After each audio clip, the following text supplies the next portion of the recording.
Hey guys, welcome to Mind Shots.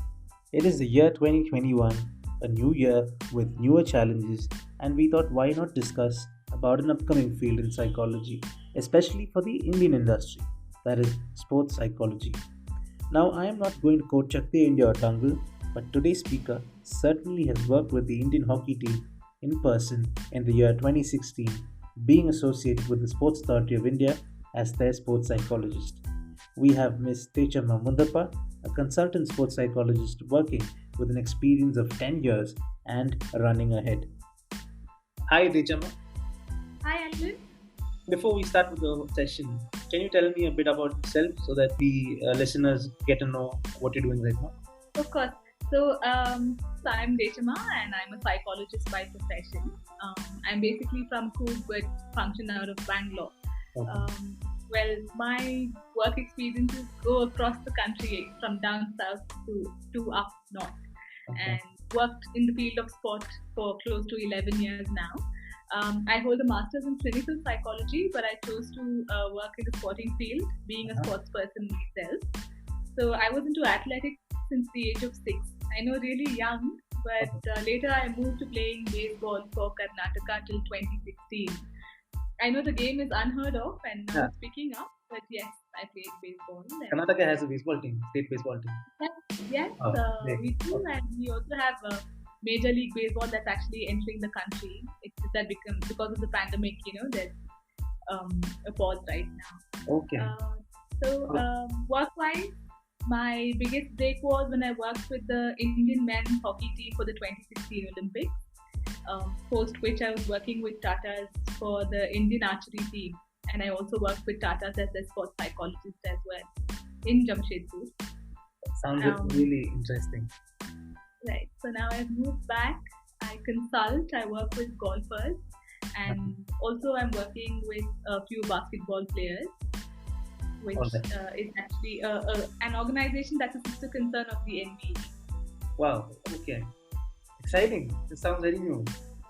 All right. So you mentioned from your childhood you've been into athletics. You've been a player. You've been performing, and along with that, as part of your profession, you also chose psychology, and you've been working after you completed your master's in clinical psychology.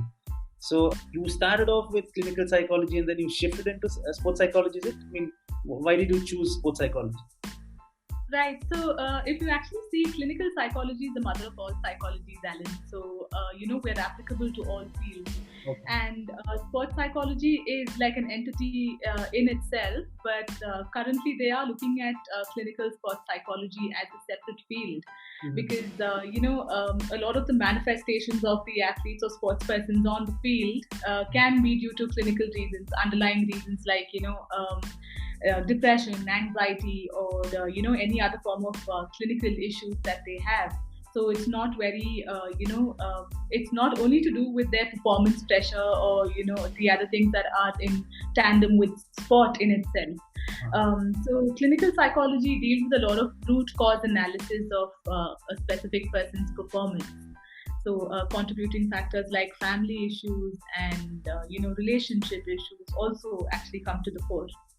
So I saw that after doing clinical, I did try my luck working with children with special needs or even the clinical setting, but I didn't fit in. I didn't see myself being too comfortable there, and at that point in time, I also saw that there was a dearth for sports psychology in our country. So I thought, why not? So that's how I picked. And how did you get to know about it yourself? As in, you were familiar with other sports psychologists, or you've been reading up, or you've been keeping updated with the sports industry or something?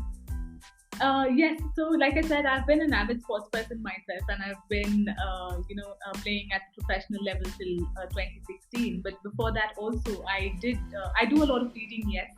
And I was quite impressed when I saw or read about a lot of psychology in the field of sport. And like I said, in India, there's not much, importance given to the field. Yeah. Well, it's picking up now. So my interest was because of wanting to help the field progress in the mental aspect. So then, what's the nature of this work on field, and is it only on field, or does it also go with maybe into the educational field, or maybe a research setting? How does sports psychology work outside? Of course. So if you actually look at it, sports psychology needs to be done on field majorly, because that's where you really see the real person, or or you get to see them perform at during real time, and you get an idea of the sports person's mindset at that point in time. I'm sure it's very cliche, and you've heard people say any sport is 95% mind and 5% physical. I'll definitely say it's 99% mind and 1% physical, because it takes a lot for you to go out there, and when, especially when you're an elite athlete and you're the best, and if you're carrying the name of the country on your shoulder, or you're representing the country there, it takes a lot of you from you to be there. Yes. Majorly, like I said, on field and in research, there is still a lot of work that needs to be done. Well, when it comes to India, at least, because I think the other countries are far more advanced when it comes to that. But India is right now, pro sports psychology, so we are picking up there as well. All right. Does every sport need a psychologist, or is it only the major sports? I mean, in front of national television. Not really. I think it is the need of the hour for every sport, Alan. So if you actually look at it, even the need is different for every sport. Also, like if you look at like an individual sport, even in the individual sport, you have like the reactive sport or the reflective sport. Like reactive sport would be something like badminton or tennis, because you're reacting to somebody, right? You have something on the other side. Then you have reflective sport, which is like golf and archery, which is just you and the targets that you have. So you do have competitors, but by the end of it, the target is completely different. Then of course you have the team sports, where you have football and hockey and all of that. So the need for each sport is completely different, and again, it's very individualistic. So you really can't have like a blanket therapy for everybody. You tailor make, the kind of the kind of help that you give to these sports persons is very tailor-made to their needs. You can't really have like one size fits all kind of thing for them. And I think sports psychology again needs to be introduced at the grassroots level itself, because their young minds can be molded. So for them to accept losses gets easier as they grow older, or they get better at the sport. Yes, and sustaining success once they've actually gotten to the top is where the question lies. So I think that needs a lot of work. So yeah.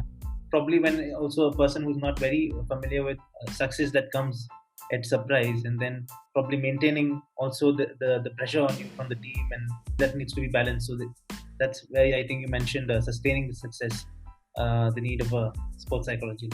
That's true. And I think they also need a push in terms of the risk-taking capacity in them, because everybody wants to play safe, so they don't take that risk and fall in the eyes of people or even their loved ones. So that also. So you also explained already how do you see its scope in India, but the thing is, I mean, how much do you see are the already existing settings in India? Does the government or the Sports Authority of India do things for this already right now? I mean, to bring in sports psychologists, or is it more of a scene among these private academies? No, so I must say, when I worked with the Indian hockey team for the Olympics, my contact was through the Sports Authority of India. So they have been doing a lot of work. So they have like a department that has been dedicated to sports psychology. And I think we are also developing in that area as well, looking at what is the latest trend in that field that can be applied to the Indian setup. Because if I talk about sports psychology questionnaires or assessments that need to be applied on the sports person, most of these have norms that are for the population abroad, and it hasn't been applicable to the Indian setup per se. So tweaking that would be difficult, because there's a lot of work. So I think on that front, the assessment side, we need a lot of work. But any technology that is involved in sports psychology, I think we are in par with the other countries. Great. Almost there. Yeah. Okay. So this is for the aspirants who are studying or want to get into learning psychology. How can one enter into being a professional in sports psychology?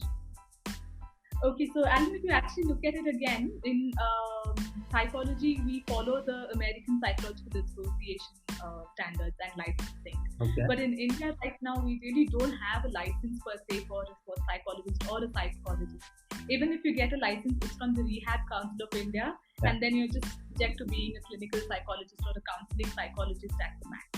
But if now the APA, the American Psychological Association, says that if you have like a good 10-year experience in one specific field, you can actually call yourself like me, for example. I can call myself a clinical sports psychologist now because I have 11 years of experience. Yeah. So when it comes to that, preferably if somebody wants to very specifically qualify to become a sports psychologist in any university abroad, there's nothing that is substantial in terms of the cost here in our country. All right. So there are institutes that provide courses in sports psychology.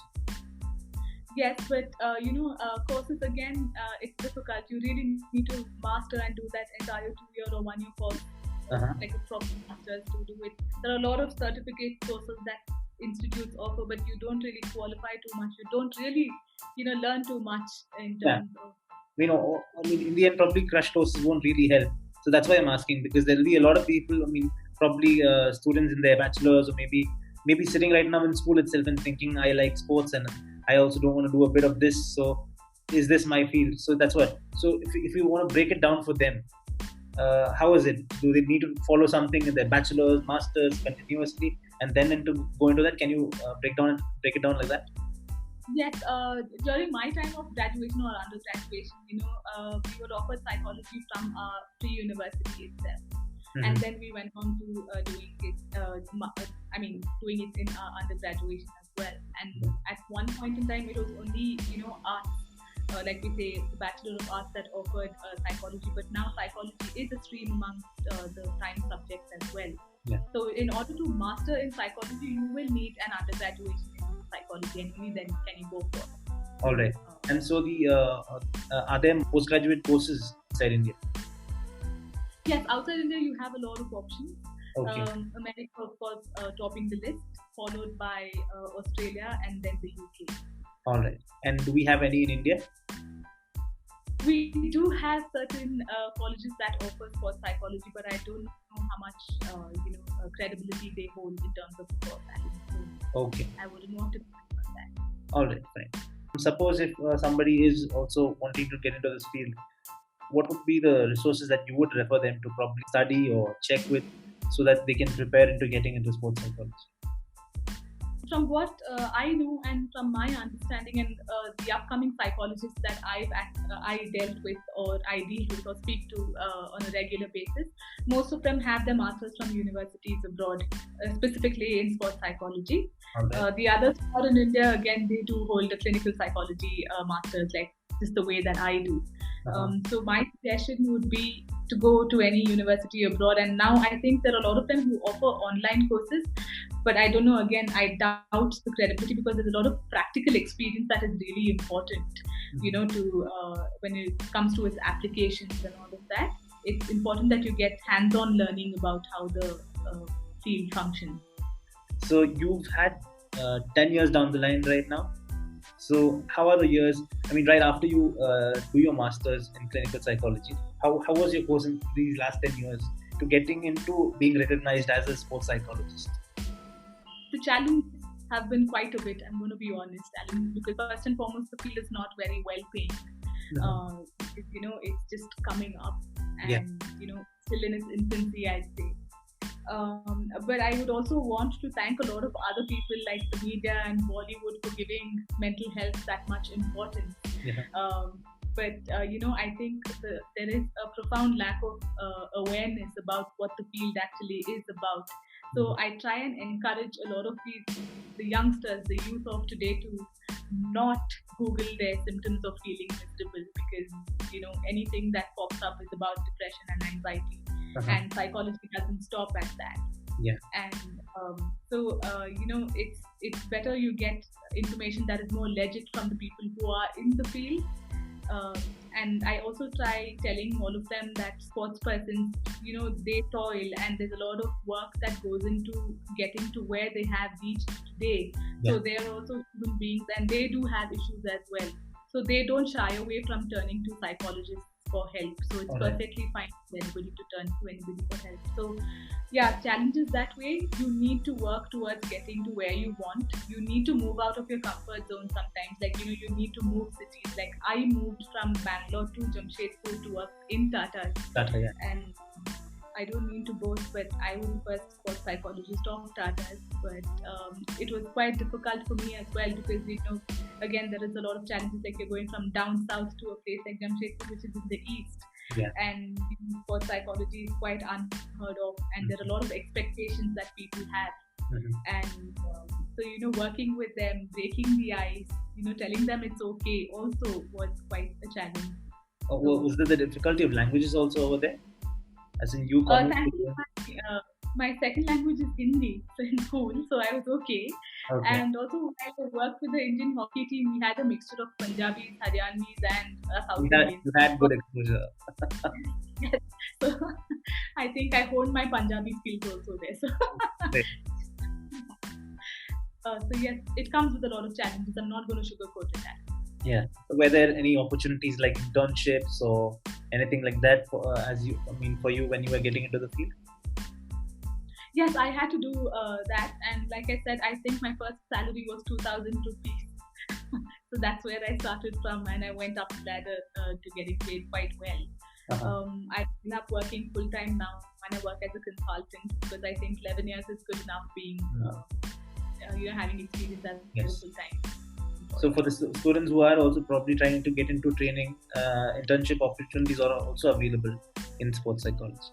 Of course, there are, especially under a lot of people who have come with experience now, and psychology is an ever evolving subject and a field. So there is something new to learn every day. Yes. So internships are available. All right. Then that's a good sign. These internships are available in India as well, right? Not abroad. Yeah. Okay. Then in India. Yeah. Before we end the session, is there anything that you have in mind that you would probably also want to add on? Yes, I would like to encourage more people to take up the field of sports psychology, because it's really picking up. And suggest that there's a lot of reading that they need to do in terms of what are the developments in the field, and and if anybody would want to reach out, they can, because I have a lot of people who get in touch with me asking me as to how I got to where I am. Yeah. But along with that, I would definitely tell them that there is a lot of hard work that goes into it, and they're not going to see a bed of roses in the beginning itself. They will have to struggle for a while, and then they will make it to the top. Is there a point of contact that probably any student could approach you to get any idea or maybe further details into learning sports psychology? Yes, of course. Usually I prefer them getting in touch with me over email. My email ID would be Dechamma Muddappa, that is DECHAMMAMUDDAPPA Muddappa @gmail.com. Okay, and thank you for that. I think that's about it. Thank you for giving us your time. Thank you so much, Alice. Wishing you the best. So that's our first episode for 2021. If you have more questions, write them down in the comment box and we'll try to get them answered. We took a break towards the end of last year and have been slowly pushing ourselves to bring more content this year. Write to us with all your suggestions and ideas. Check out our website minded.in, that is www.minded.in. And don't forget, be resilient and keep safe.